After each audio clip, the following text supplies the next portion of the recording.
Welcome to the Ascent Podcast, a show about inspiring people who explain their path to achievement. I'm your host, Joe Burgess, Wealth Advisor at Moxie Wealth Management. This episode is about a long-standing family business originally based out of St. Paul, Minnesota, called Baby Grand, which focuses on a variety of products for babies. We interviewed current owner Joe Roedler. He and his wife Katie run Baby Grand now and took over for Joe's parents, Greg and Patricia, who had founded the original store in 1985. Joe shares about getting involved in the business after college, creating a new store across town with his wife, and the serendipity involved in merging all the stores into a historic West Side location. And now, my interview with Joe. Joe, welcome to the podcast. Thanks for having me. Well, I'm excited to talk to you about your family business, Baby Grand, which has been a staple in St. Paul and now St. Louis Park for almost 40 years now. Yes. But speaking of family, tell me a little bit about yours. You grew up in St. Paul? Yep. I grew up in St. Paul. My dad's a St. Paul guy, and I kind of followed that similar trajectory where it's Catholic grade school, Catholic high school, the whole deal. My family was one of the St. Paul trendsetters in the, hey, when your kids get a little older, we move to Mendota Heights, St. Paul South, if you will. Right. But yeah, when I was about 6th or 7th grade, we moved from, Mac Groveland to Mendota Heights. Did you have a big family or? There's 4 of us kids. I have an older sister and 2 younger brothers. Got it. And you ended up going to college in St. Paul as well at St. Thomas? Yeah, I did eventually. I took a little bit of a detour. I went to Drake in Des Moines, and I was kind of chasing my soccer career, so I went there for that. And then I got into that school, and I said, not quite the right fit. And I looked around and I said, I don't want to come home to University of St. Thomas.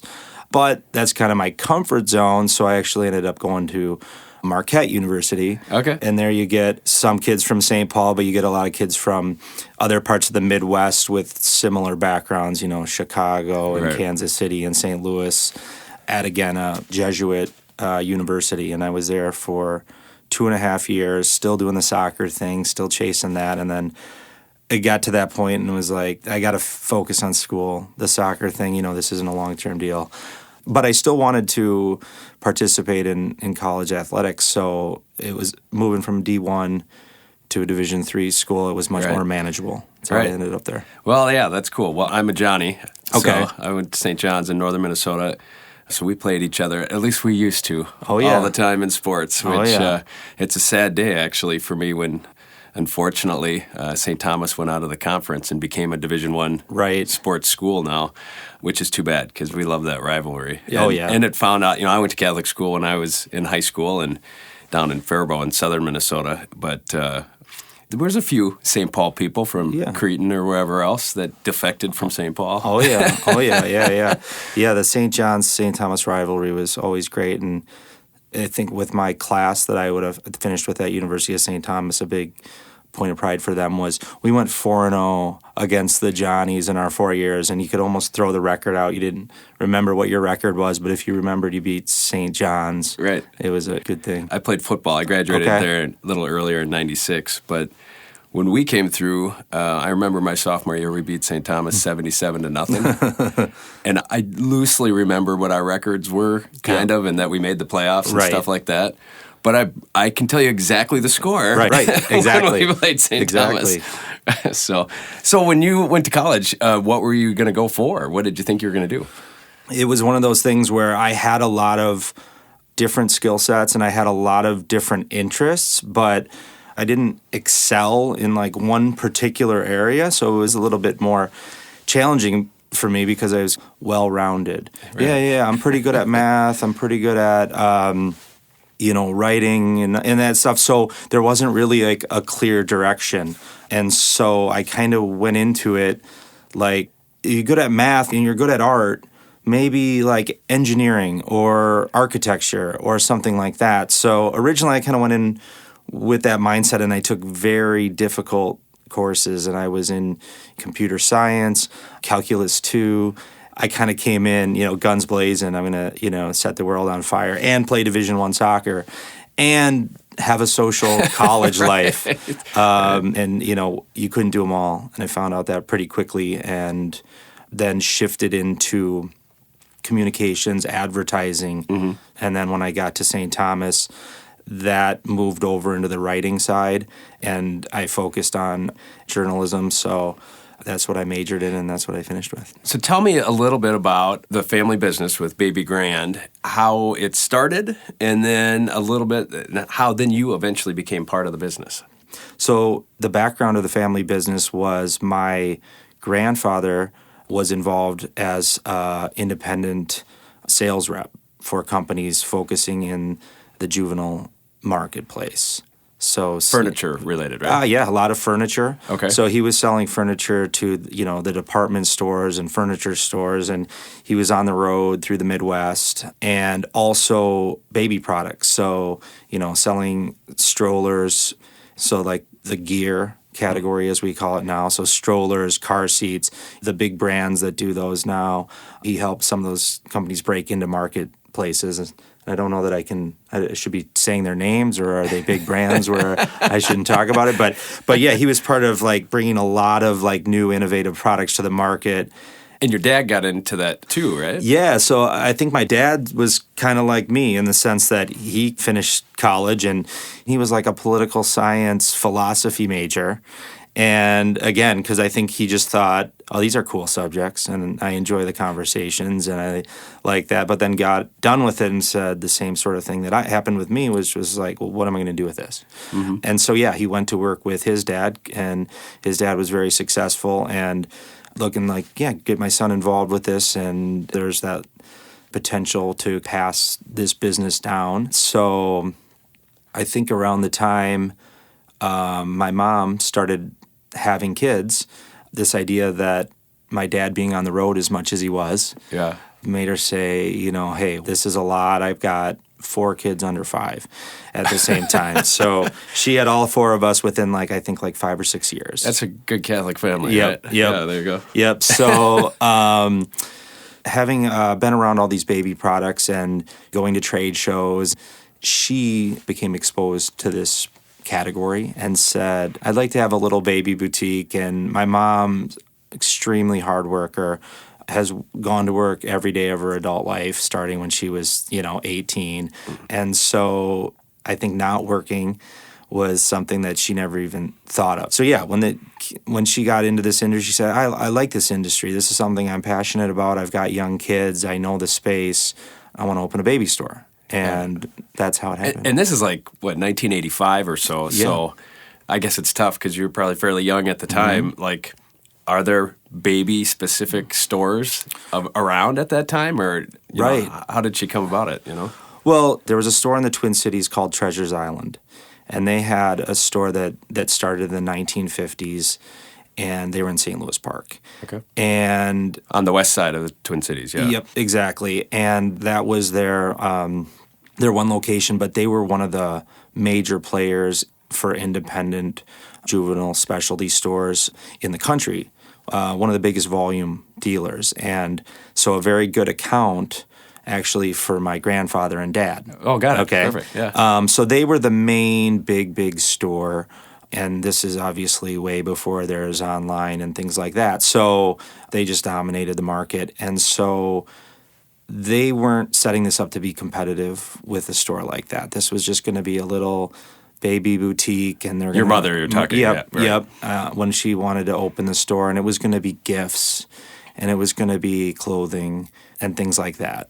So very specialty. They weren't talking furniture. They weren't talking about stuff like that at this point. Just a little baby boutique. And didn't your grandfather actually try to clear the way for this, or your dad maybe? Yeah, yeah. I mean, this was a big account for them, and they didn't want to create this conflict of interest and upset them at all. So yeah, they went to the family of Treasures Island, and they said, hey, my wife's got this idea of having a little baby store, clothing store, gifts, just for the neighborhood, and we want to make sure before we go forward with it that you guys don't see this as a competitor of yours and that it doesn't cause any issues for you guys. Yeah. And so they said to my dad, Greg, no problem, have her go forward with it. So they went forward with it. They bought a property on Grand Avenue, and I was involved in the sale of the building 35 years later. So I saw the purchase price. I think it was something like $35,000 for a property on Grand Avenue, and I was blown away by that. Oh, yeah. Yeah, Grand Avenue is a fantastic location in St. Paul. And it was like a Victorian-style home, right? Yeah, like any of the homes you see on Grand Avenue. Quaint, a lot of character to it. That's basically what it was. And they set it up as a mini baby store. And, we've got a kitchen here, so we're going to put all the feeding products in here and height chairs and dishware and things like that. And then over here, the bathroom, we're going to put bath products in little tubs and stuff like that. So they use the house and position products kind of how it would make sense. Wow, interesting. So then how do you eventually then get involved then when you're done with school? Interesting that my mom always says is out of all 4 kids, if you would have told me which one of my kids is going to get involved in the family business, I would have thought Joe was the last of the 4. And I knew kind of what my parents did. I mean, people think, oh, you grew up in the business. But honestly, when I was very young, I was around the store a little bit. But by the time I got, 12, 13 years old, I don't remember being around the store very much, other than, of course, grand old days. Grand old days, you go there. But honestly, and then from the time I was in high school through college, I never stepped foot in the store, and I never really was around it. I just kind of knew, like, man, this is what my parents do. But, it wasn't interesting to me or anything like that. I kind of just took it for granted. This is what they do. But one of the reasons why I came back to St. Thomas is because my parents bought a rental property on Grand Avenue. And when I was looking at schools, they said, well, we own this rental property and you get a couple roommates and we could rent it out to you. So I was actually living on Grand Avenue when I was finishing up college, right next door to the business. Okay. And so when I graduated, I'm still living there, and, the parents, what are you going to do for work? Do you have a job lined up? Stuff like that. So being next door to where my mom's going to work every day, there's no place to hide, right? Sure. So she can come in and walk and knock on the door. Are you looking for a job? What are you doing? But eventually she said, okay, you don't have a job lined up. We need help with the store. I'd like you to come see where you can help out where you can. And I kind of reluctantly said, okay, well, let me see where I can help out. And I kind of went in there and I saw how they were doing business with paper orders and filing system. And have you guys heard of a computer? I mean, it was an old register. Right. And I mean, you had thousands of dollars of special orders written on a piece of paper, and if the order is paid for because there was a receipt stapled to it. Got it. And then you start asking questions like, well, what if somebody forgets to staple the receipt printout to the special order paper? Well, I guess that means it's not paid for. And okay, so you started seeing a lot of problems with the process, and I said, okay, what I'm going to help you do, because I'm good with computers, is I'm going to help you get a proper point-of-sale system and get you to the digital age here. Yeah. Okay. So set up an office in my house, and I started to get to work on that side of things. And now I know at one point you expanded from 1 location to 3 locations. Yes. Did that take place after you came in and helped with some of the efficiency, or had that already been in process? No, that was much further down the line. Okay. That we got to that point. I mean, the first part was just getting them off, the paper trail and getting them digitized. So really, once we got that first store and got the process in place and got that all up and running, is when the second store came. Okay. And the third store wasn't for a while later, but it was getting that second store. Is the second store, was that the one in Hopkins? Correct. Okay. So tell me about that second store and then kind of how things have evolved to today of where you guys are at.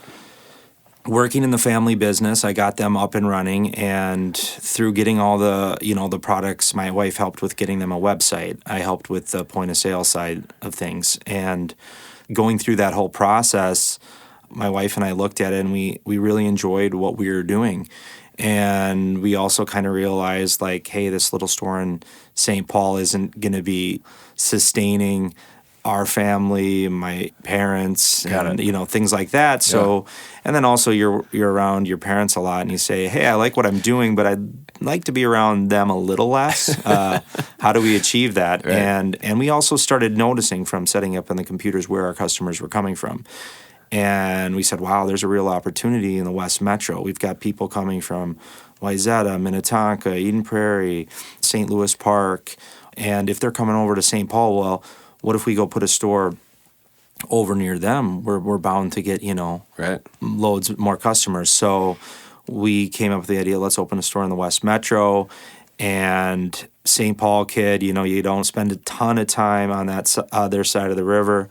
So I just kind of looked at a map, and Hopkins was kind of the epicenter of all these other cities. Like, Hopkins itself didn't really jump out at me, but just its location of like, wow, this is a really accessible area, kind of in the middle of a lot of great suburbs with, great reputations and families and things like that. So, and then once we started looking at the real estate market in the West Metro, it also came up like Hopkins is about what we could afford as well. So those are the two main reasons why we went to Hopkins. It was like the type of space we wanted to do, the location, and then, the ability to afford it.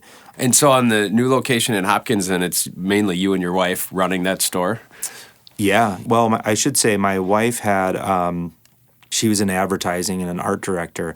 And so she was working full time, and then she went and started working for a design company. But nights, weekends, stuff like that, she was helping out. And then I had one employee that I took with me from the St. Paul store that was only a part-time employee at the time, so it wasn't like I was taking like a big influential person from them, but she wanted to do it full-time but said, I want to go work with you. And then I had my younger brother who, by the time I got through getting the St. Paul store set up and whatnot, he was in a similar position with me where he had just graduated college and he wasn't sure what he wanted to do yet.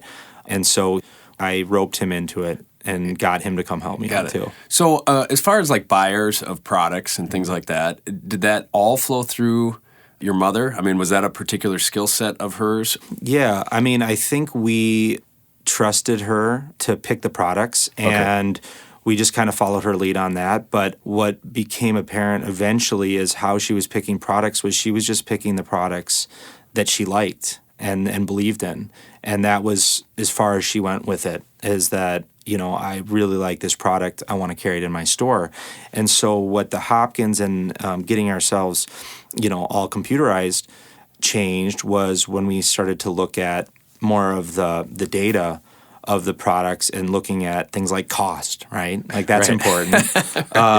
And so we are saying, hey, this product that you've been selling and pushing to customers, do you know that after we pay shipping and you sell it, we're actually losing money just to get this product in the store because we got to buy it through a distribution group, and the shipping rates out of California are astronomical.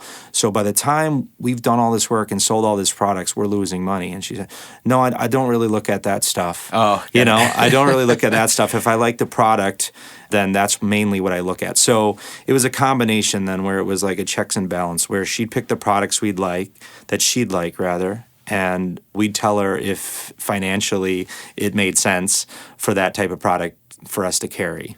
So then, I know you were at Hopkins for around 10 years or so. Yeah. What's the process of getting to St. Louis Park? And now we're back to one store, right? Right. So tell us the story about how you go from 3 at one point to 1. Well, I think with me and my wife, we were always analyzing the business. And from the moment we opened the store, and we were never content. It was a lot different than my parents, where they had this old historic home on Grand Avenue, and they bought the building in 1984, 1985, and if they were still running the business right now, that's where it would be, and it'd be one store on Grand Avenue because that's, they were content with it. Mm-hmm. And my wife and I always were analyzing the market and our business and saying, how can we improve our situation? So we were never hesitant to try different stuff. And so the entire time we were in Hopkins, we felt like this isn't quite the right location for us. We had a lot of success there and we enjoyed it, but we never felt like we want to be here for 30 years, right? We just kind of made it work, but kind of always kept our eye open for other opportunities.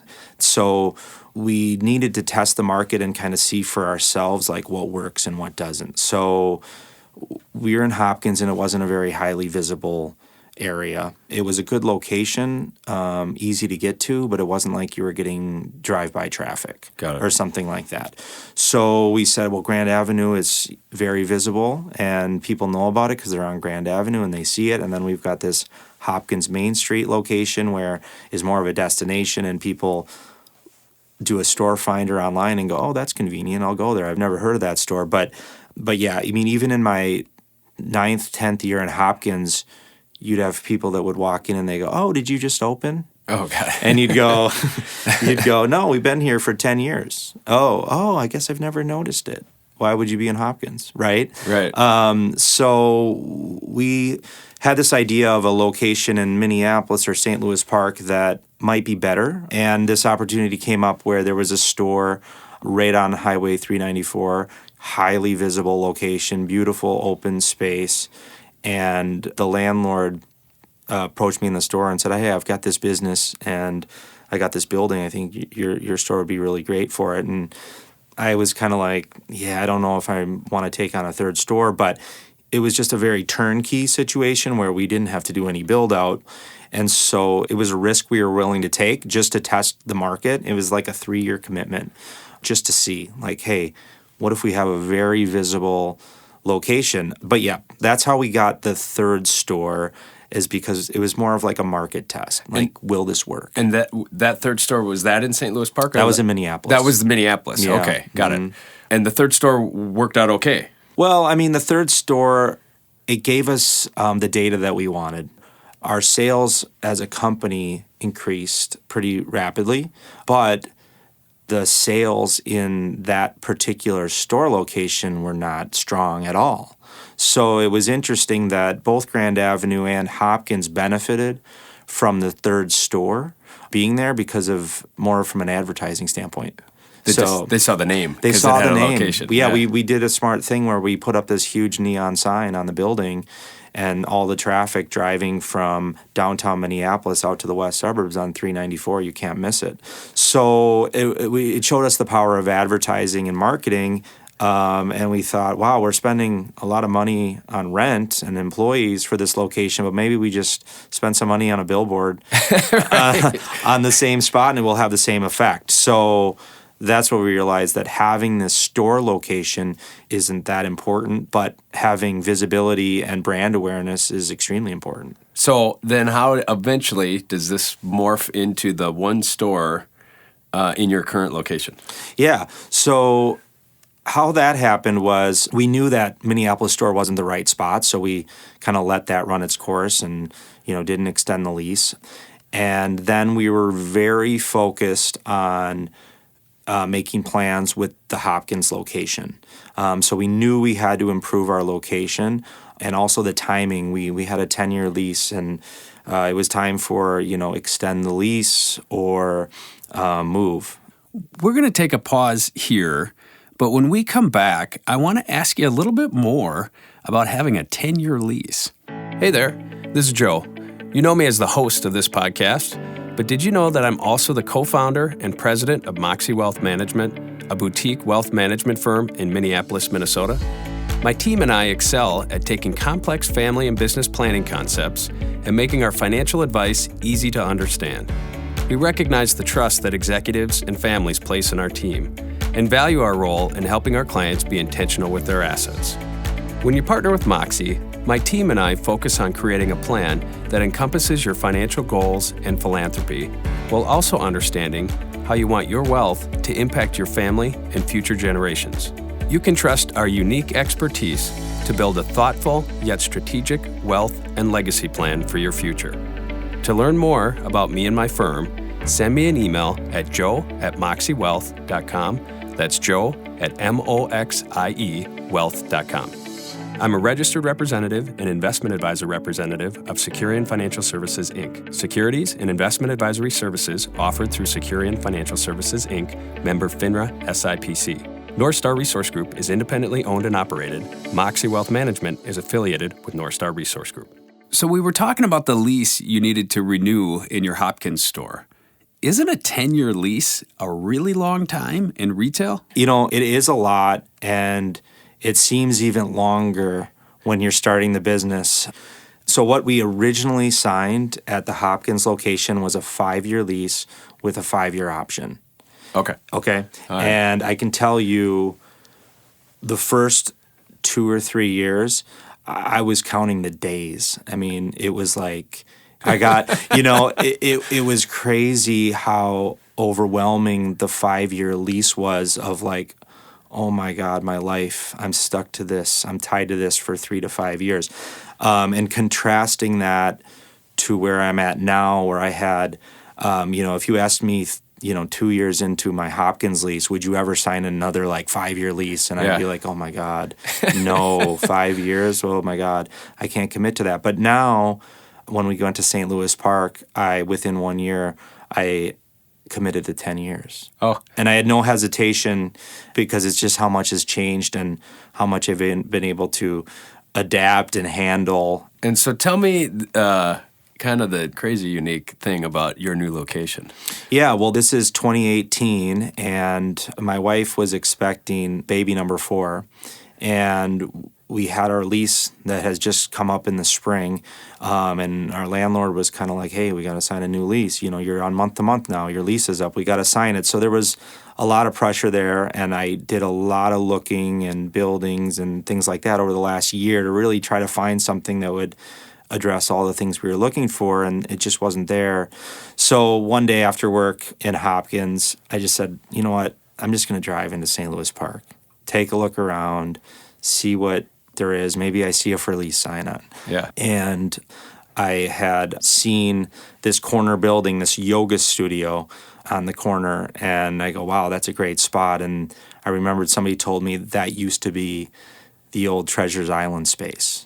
That your grandfather That was my selling. grandfather was selling products to. That I remember. I told you I didn't stay that aware of my family business dealings, but I do remember growing up, my family talking about Treasures Island, and there was a lot of pressure from them because Treasures Island controlled the market. So I remember my parents talking about like, oh, we want this brand in the store, but Treasures Island won't let them sell to us. So there was a lot of that competitive stuff as the market evolved, and I do remember a lot of that with my dad. Actually, to come full circle about talking about getting the blessing originally for my parents to start their store, eventually there became a point where they told my dad and grandfather, we're not really comfortable with your wife having this store on Grand Avenue, and if she's going to run that store, you can't represent any lines and you can't sell to us anymore. Wow. So that was a big thing that happened. I remember that financial pressure on my parents, which my grandfather, he actually died unexpectedly in 1983, and that was one of the things too that put the pressure on my mom to open the store, was that my grandfather was a staple in the repping industry, well respected, and my dad was this new young guy coming in, and they didn't have that 30-year relationship with him. Right. So when my grandfather died, a lot of all these lines opened up. Right. And these were lines that my grandfather had for 20 plus years. And the loyalty to my grandpa did not extend to my dad. So my dad lost all these lines. Huh. And that was another part that played into my mom having to open the store. So I certainly had no idea what Treasures Island was other than this concept and this competitor of my parents. So I thought, okay, I've never been to where this store location was, and I thought that was pretty cool when I saw this building. So I pulled over, and I remember one of my customers who was in real estate asked me, have you ever been to Treasures Island? Do you know where that space is? And I told him no. And he said, oh, okay, well, I represent the landlord there, so here's where it's located or something like that. So I knew this guy knew the building situation. So I just sent him a text and I said, hey, what's the situation with this yoga studio on the old Treasures Island space?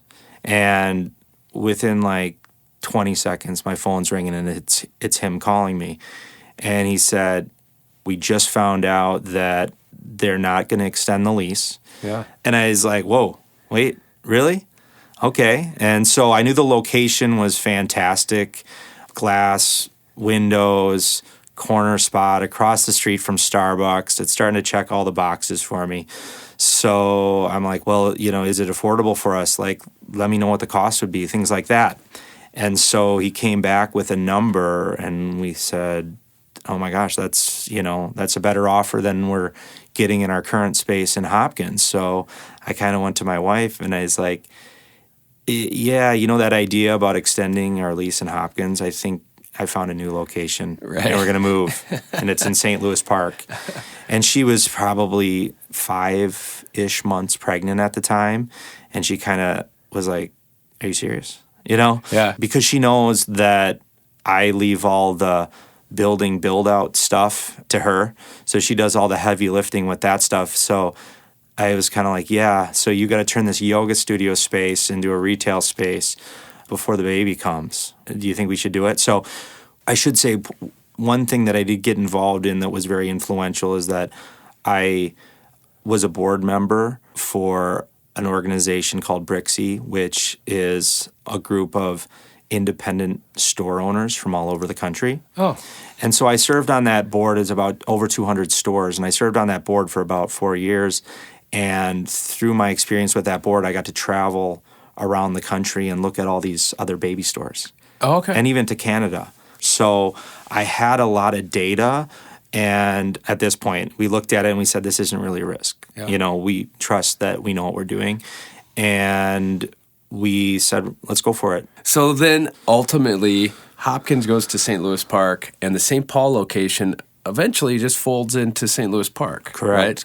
And that was, again, because the Grand Avenue store had the history, and that's what we were kind of holding on to. And once the St. Louis Park store became a reality, as a family, we said, we can let Grand Avenue go. Because what we lose with Grand Avenue and that history, we can kind of recapture here in St. Louis Park. And so we kind of found out, we're just holding on to, my parents like to keep things, okay? Yeah.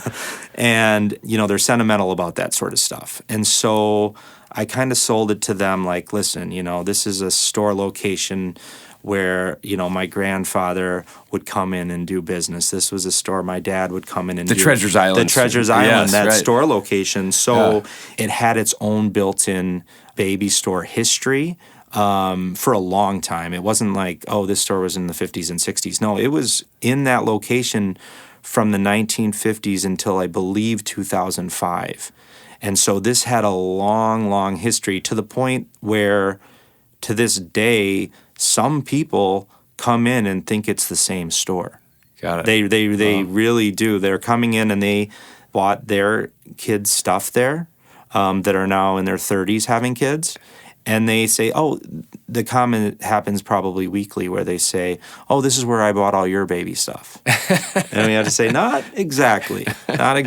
But all the stars aligned because it was the location was great. This store had a history and everything like that. They say, walls tell stories. And this building just had so many stories that were connected to families and community and having kids. And you can't replicate that. And so that's why it was such a unique opportunity, which gave us the ability to let go of Grand Avenue, which was a store location that wasn't built for modern retail. And so we said, we love Grand Avenue, we love the St. Paul market, but this location itself things have changed on how business is done. And this is, you need better parking. Right. You need open space to display products. So we just knew we could let that go. We've recaptured the history over in this location. We've recaptured the visibility. But, as a family, knowing that sentimental part of it and this part of your life, and my mom had got up and gone to work there, for over 30 years. practically every day. We knew that there was still this family that owned Treasures Island that was still in the area, and so we didn't feel completely comfortable moving forward with the lease unless we got that family's blessing. Oh. So that's kind of an interesting. So here's the interesting, and I really want you to finish that story. So you asked for the blessing to start Baby Grand. Yeah. Eventually, they said, "Wait a second, No. we don't have our blessing anymore, Right. and you can't sell to us." Right. You end up buying their store location, and you go again Yep. for their blessing. Correct, yeah. My parents' relationship with that family was fractured because of that, of kind of how those things went down, where my dad ended up losing all the lines, where they were locked out of a lot of brands because this company was so powerful. It was something where my parents couldn't go to them, and I didn't know if myself and my wife could go to them, but through a rep who we were mutual friends with, my wife and I approached this rep and said, we'd love to sit down with her and tell her our plans because this opportunity came up, and we want to be respectful of the family, and if it's something that is going to be difficult for them, we don't know that we'd move forward and stuff like that. So she got the message to that family, and she said, I appreciated it, knowing that it was me and my wife. She gave us the blessing and said, I'm totally fine with it. I'm at peace with it. I want you to do it. Got it. That's great. And in fact, now that you've gone from 3 down to 1, your total sales are not down at all. No, not at all. Everything happened quickly in 2018. So the baby was coming. We were set to open. We were set to close the St. Paul location because all of a sudden, we had an offer on the property, and we were set to sell the St. Paul location, I think, and the closing of the property was maybe September 30th or October 15th or somewhere thereabouts. So we were in the process of closing the St. Paul location. We were eyeing opening the St. Louis Park location on October 1st. Well, our baby, number 4, she was born on October 1st. So your schedule is full. Yes. So the St. Louis Park location opened on October 8th. So baby was born on October 1st. Then we pushed the opening of the store. And maybe it was the baby. Maybe it was the city inspector hadn't approved something. I don't know. Yeah. Some combination. We opened October 8th in St. Louis Park. And then, closed that St. Paul location. And then, so basically 2019 showed us, wow, this location, this is exactly what we thought it would be and beyond what we thought it would be, because now we're down to 1 location, and we had higher sales than even when we had 3 locations, just from that one. Wow. So, it was, we were validated that this was the right move. Well, so let's shift here a little bit. What do you think your biggest lesson learned so far as a business owner has been? For me, the biggest lessons, I think, go along with risk and managing risk and understanding risk and knowing when something really isn't a risk. So how do you view risk differently than how you might have when you first started getting into the business world? When you first get into it, you think and people tell you, plan to put your life on hold for the next 2 to 3 years if you're starting a business. And what I would say one of my biggest lessons is there's no substitute for just doing it. You can plan, you can make plans, you can read books, you can get the greatest advice, but the biggest lesson for me is that you need to go through it. You need to experience it. And that's why I always pushed for more experiences, because that experiential learning was critical for me. And, hey, I need to go through opening this store location. I need to go through this build out. I need, you're negotiating with landlords, you're dealing with attorneys, you're dealing with the city, and there's no substitute for doing it. So when you're first getting into it, you're risking it all because you don't know what you're up against. Right. You really don't, and you won't know until you get there. And when we first started, and like I said, the first 2 years, if I could have hit, undo and not do what I did, I would have done it in a second. It didn't take, literally within the first year, my mom begged me don't start this store. You don't understand. You don't understand how this will take over your life. And so I didn't believe her, right? I said, no, I'm a tough person. I'm a hard worker.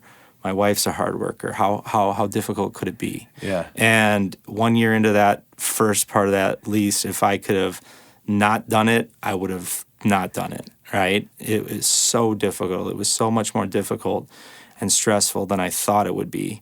But giving up was never an option. And I had too much at stake, and I had too many people invested in making it work that I just put my head down and got through it. So it was a massive, massive risk. But the lesson there is that, I experienced that.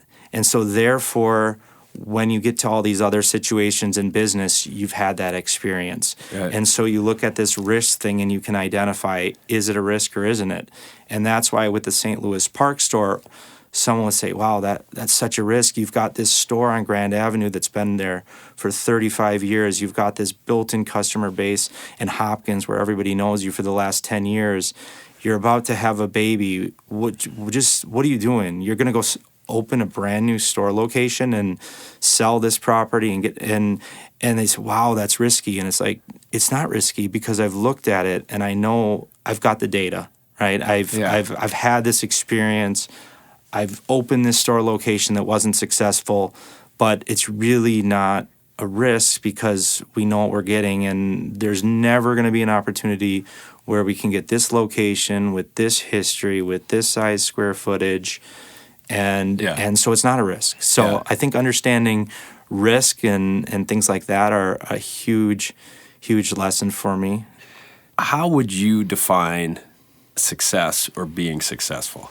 I think that has evolved over time, and my relationship with my business is how I define success, where in the beginning of the business, you look at the business and you say, this business is controlling my life, and you look at how the business takes stuff from you. It takes your weekends. I can't have this vacation. I can't go here because I've got so much invested in this business. And so that's kind of how the relationship is in the beginning, and at that point, it's not successful. And I felt like this is just, the saying is, are you running the business or is the business running you, right? For sure, yeah. And that's how it feels. And I think the success comes when you start to look at it as, how is it providing for you? This business is no longer taking everything from you. This business is providing for you and your family. And my wife and I wanted to have a big family. We have 5 kids. She comes from a pretty big family. I come from a pretty big family. We knew we wanted to have that. And so now it's like we look at everything through that lens of, it feels successful because it's providing us the life that we want to have. And, there's that entrepreneurial spirit where we kind of are always like looking like, hey, how could we open another store? And how could we open a store in this market? And maybe we'd make more money doing that. And we start to look at that and say, well, maybe we could make more money, but what would it take from us? It would take more time. And what is that time taking? It's taking away time from our kids. So you look at success differently, where if my business can do what it's doing and that gives me back time to spend with my wife or my kids, then that's successful for me. And we have other peers in our industry in different markets where, they opened a baby store and their goal was like, hey, we're going to get it to this valuation in 5 years, and then we're going to turn around and sell it. And that's our goal. And that wasn't the goal for us. Our point was that, if this business can provide for our family, and that's what we wanted to do. So that kind of changes things, because at some point you're chasing a sales number or anything like that. But now it's just like you're chasing like a feeling. Like, do you feel like you have enough time away from the business? Do you feel like, you're not sacrificing stuff in your personal life for the business? So I'd say that's how success looks, is for me with the business, is getting to the point where the business is providing for you and it's not taking from you. Wow, that's great. Anyway, we'll end it there. Yeah. I appreciate you taking the time today and all your insight and learning about Baby Grand. Yeah. I think it's just a great story, and for a company that's been a staple here in the Twin Cities for so long, it's nice to hear the story. Yeah. Well, thanks so much for having me. It was fun. It was therapeutic for me. You've been listening to Joe Roedler, owner of Baby Grand, based out of St. Louis Park, Minnesota. You can learn more about Baby Grand from their website, babyongrand.com. Thanks for listening to this episode of the Ascent Podcast, a show about inspiring people who explain their path to achievement. I'm your host, Joe Burgess, wealth advisor and founding partner of Moxie Wealth Management. You can learn more about me and my firm at moxiewealthmanagement.com. That's MOXIE wealthmanagement.com. Thanks again. We'll see you next time.